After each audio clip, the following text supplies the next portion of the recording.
ಪೆರುವಾಯಿ ಸೇತುವೆ ಈಗ ಅಪಘಾತದ ರಸ್ತೆಯಾಗಿದೆಯಾ? ಪೆರುವಾಯಿ ಗ್ರಾಮದ ಮೂಲಕ ಕೇರಳಕ್ಕೆ ಸಂಪರ್ಕ ಕಲ್ಪಿಸುವ ಮುಖ್ಯ ರಸ್ತೆಯ ಸೇತುವೆ ಅಪಘಾತಗಳ ತಾಣವಾಗಿದೆ. ಇಲ್ಲಿ ನಡೆದ ಕಾರು ಅಪಘಾತದ ಕುರಿತಾಗಿ ಉದಯವಾಣಿ ವರದಿ ಮಾಡಿತ್ತು. ಪೆರುವಾಯಿ ಸೇತುವೆ ಈಗ ಅಪಘಾತದ ರಸ್ತೆಯಾಗಿದೆಯಾ? 10 ದಿನಗಳಲ್ಲಿ ಇಲ್ಲಿ ಬರೋಬ್ಬರಿ 2 ಭೀಕರ ಅಪಘಾತಗಳು ನಡೆದಿವೆ.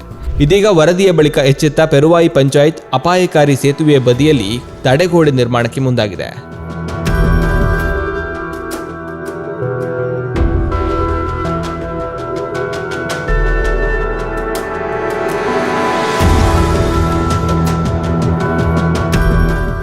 ಈ ರಸ್ತೆಯು ಅತ್ಯಂತ ಕಿರಿದಾಗಿದ್ದು ಯಾವುದೇ ಸುರಕ್ಷಿತ ಗೋಡೆಗಳಿಲ್ಲದೆ ಅಪಾಯಕಾರಿಯಾಗಿದೆ. ಪದೇ ಪದೇ ಅಪಘಾತಗಳು ಸಂಭವಿಸುತ್ತಿದ್ದರೂ ಅಧಿಕಾರಿಗಳು ಯಾವುದೇ ಕ್ರಮವನ್ನು ಕೈಗೊಂಡಿರಲಿಲ್ಲ.